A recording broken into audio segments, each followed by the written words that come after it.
안녕하세요. 글리쌤 작가 이종서입니다. 여러분들, 포기는 용기이기도 하고 굉장한 결단이기도 해요.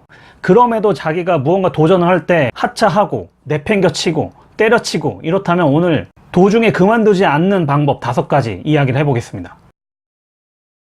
첫 번째는 처음이 아닌 끝에서 시작을 한다는 거예요. 자, 내가 어떤 도전을 할 때 처음 부분에만 힘을 들이고 공을 들이다가 제풀에 나가 떨어지는 경우가 있어요.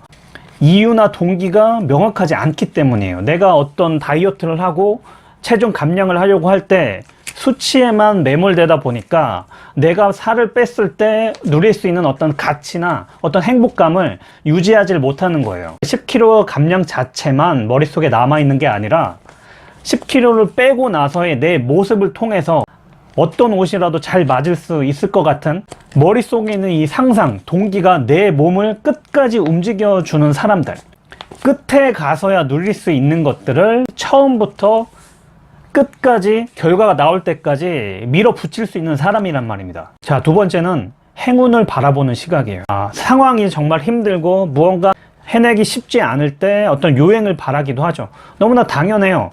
그래서 우리가 로또를 사기도 하고, 자, 운도 중요해요. 당연히 모든 것에는 운이 개입될 수밖에 없기 때문이에요. 그렇지만 자기가 할 때까지는 정말 밀어붙이고 땀이 흥건해질 정도로 해보고 나서 거기에 나는 다 했다, 할 만큼 했어, 나머지는 내 운에 맡길게, 이 마음가짐을 가진다는 거예요.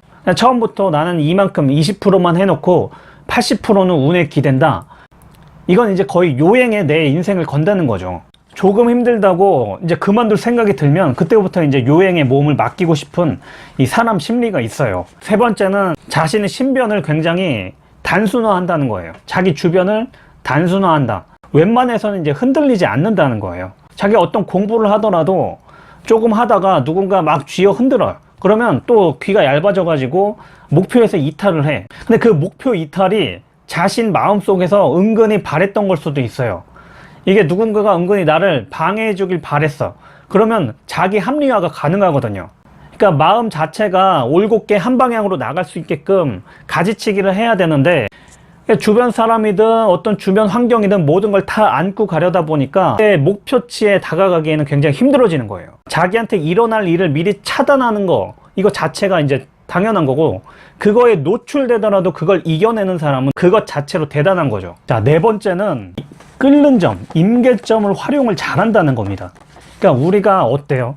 항상 처음 부분에는 열의를 다지죠. 무언가에 몰입을 해가지고 처음에는 좀 재밌어요. 재밌기도 하고 새롭기도 하니까. 근데 그게 하루 이틀 3일 지나면서 어때요? 늘어지기 시작을 합니다. 결과치가 바로 보이지 않기 때문에 사람은 늘어지기 시작해요. 자기가 투입 대비 무언가 산출물이 바로 눈에 보여야 좀 재미가 있고, 그런데 노력한 것들은 계속 누적되고 있기도 한데 그게 발현되지 않으니까 이제 지치기 시작을 하죠. 근데 그 끓는 점 자체가 언제 올지는 스스로 가늠하기가 어렵기 때문에 더 그래요. 이 끓는 점 자체 어느 정도까지는 올랐다가 한순간에 이걸 무너뜨리는 거예요. 근데 이게 다른 도전으로 갈 때 또 처음엔 또 재밌어요. 처음엔 또 할만해요. 근데 어느 정도 중반 지나면 또 결과치가 안 나오니까 또 그만두게 되죠. 실패에 대한 보상을 다른 거, 새로운 걸 함으로 인해서 얻는 그 처음의 충족감, 그걸로 다시 대체하려는 거죠. 도전 자체 횟수에 의미를 두기 시작해요. 자, 5번째는 실패를 보는 관점이죠. 그러니까 실패 자체가 이제 고통이 되는 거예요. 고통이 되고 완전 아픔이 되고, 자, 실패 낙인이 찍혀지는 어떤 그 생각이 드는 거예요. 그러니까 내가 실패를 이렇게 했어요. 공부를 했는데 자격증 실패를 했고 시험에 실패를 했어요. 그리고 마라톤을 뛰다가 자, 실패를 했습니다. 그러면 이렇게는 내가 하면 안 되겠구나. 이 방법 10가지 내가 시도할 방법 중에 이 한 가지를 해봤는데 실패를 했네. 그러면 이거는 10가지 중에 한 가지 내가 실패하는 방법이구나.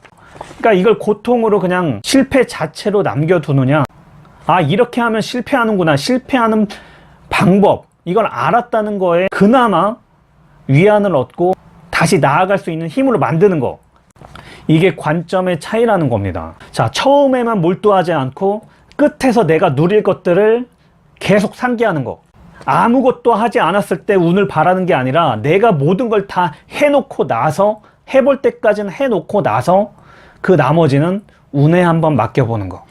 내가 목표가 생겼을 때 주변 정리를 하고 단순화해서 그 목표가 크게 보이게 만드는 겁니다. 네 번째는 조금만 힘들어지면 포기하는 게 아니라 내가 할 때까지는 해서 임계점 근처까지는 가보는 거. 실패 자체가 내가 낙인을 찍히는 게 아니라 실패한 방법을 알았구나. 저도 어떤 도전을 하든 항상 상기하면서 이 5가지들을 마음에 품고 있어요. 이 5가지를 모두 품더라도 세상 일이란 게 자기 마음대로 뜻대로 되지 않는 게 그 인생이죠. 하지만 이 5가지 중에 자기가 몇 가지라도 품고 가고 있는지 생각해 볼 필요는 있는 것 같아요. 자, 올해도 반이 지나가고 있습니다. 여러분들이 지난 한 5개월, 6개월 동안 결심했다가 포기했던 것들 잘 포기했는지 후회만 남는지 생각해 보는 시간 가져봤으면 좋겠습니다.